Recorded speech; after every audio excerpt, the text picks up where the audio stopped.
السلام علیکم ورحمت الله وبرکاته. مفتی سي محترم، دا یو الک دی عبد الله نومې دی او د والد صاحب نومې ګل حسن دی. دی وفات شوی دی. د استادو د وارثان چې کوم دین مور پلار دي، یوې ټبر ده یعنی بیبي ده، یوې زوی دی او درې نونه دي. اوس دا لاندې د دوی د ترکه تفصیل لیکل دی چې کوم د دوی نه ترکه پاتې شوی ده. ومرلې ځمکه ده او 15 مرلې کور دی. او بیا لاندې چې دا کم سيزونه لیکلي دي، فینانس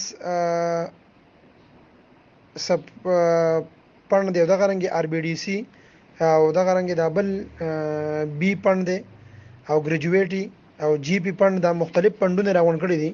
نو دا ټوټل 23,05,000 روپۍ دي. د دې نه علاوه په د باندې تقریبا چې دغه 9,60,000 روپۍ دا په د باندې قرضه وه. نو هغه قرضه وي د دې بیبي چې د نوغه ادا کړی ده. اوس د تقریبا ومرلې ځمکه ده، 15 مرلې کور دی او دغه 23,05,000 روپۍ دي. نو دا به په دې وارثانو باندې څنګه تقسیمیږي؟ دغه تقسیم پکار دی. السلام علیکم ورحمت الله وبرکاتہ. مولانا صاحب ما دلته دا تقسیم کو درې ځای تقسیم می درته وکړو. په یو سوال کې 15 مرلې کور هغه مې بل تقسیم کو، و مرلې ځمکه مې بل تقسیم کړل او کومه چې ترکه 30 لک روپۍ وي هغه مې بل تقسیم کړی. اولم دا وکړو د تقسیم د ترکې نه مخکې باول ته قرض خلاصې، نو قرض 9,60,000 روپۍ دا خزه ورکړې وي، دا ته منګه وېستلې ځکه ضروری ده چې دا د خزه لور کړی شي. خزه د حق ادا کړی دی، نو بس دا د ترکې نه وتلې دا 9,60,000 روپۍ خزه ته لاړې، نو ترکه پاتې شو 14,15,000 روپۍ موږ سره پاتې شوې. موږ اول دا تقسیم کوو. په دې کې پلار دی، مور ده، خزه ده، یو زوی دی، درې لورګانې دي.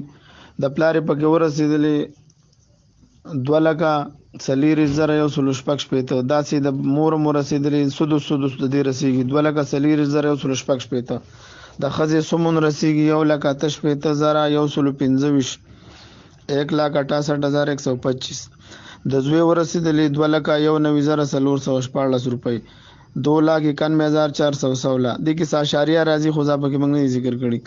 بیا د هر یو لور حصے ورسېده 1,15,008 روپۍ. د دې بلې هم داسې ورسېده 1,45,708 او د دې بلې هم پاتې شو. دویم نمبر کې بیا موږ کور تقسیمو. نو 15 مرلې کور دی، نو 15 د موږ بیا د نه فوټونه جوړو، نو د نه 1360 فوټه جوړ شو. نو کله چې دا موږ تقسیم شو نو 226.67 فوټه د پلار ورسېدو، 226 فوټه ورسېدو پورا. او دا سپې سنټیګریډ او دا شان د کې سنټیمیټر او دا شان 226 فوټه د مور رسیدلو. 100 سمون د خزه ورسېدو 170 فوټ. او دا شان د کې 294 فوټه د زوی ورسېدلو. 147 فوټه د هر یو لور رسېدو. 147.33 د هر یو لور رسېدو. دا د کور مسله هم حل شو. به پاتې شو ځمکه او نظمکه عمر لیوه هغه نه 1904 فوټه جوړ شو. نور له 100 فوټه هغه نه جوړ شو، هغه مولا تقسیم کړه. نو پلار له پکې ورسېد سدس کې 319 فوټه 0.33. مور له هم 319.33 او خزه ته ورسېدله 213 فوټه. زوی ته ورسېده 412 فوټه 0.53 او هر یو لور ته ورسېده 206 فوټه پورا 27 په د پاره اشاریه. دا شان بلی لور ته هم 206 او بلی ته هم 206 فوټه ورسېده. دا درې تقسیم درته منګه وکړل. کده خوښ نشو نو بیا ټول یو ځای کې به بولیو شان تقسیم کو. پیسې دی ولګي د کور پیسې دی معلومه کې د ځمکې نو بیا بل تقسیم منګه په هغه طریقې سره وکړو.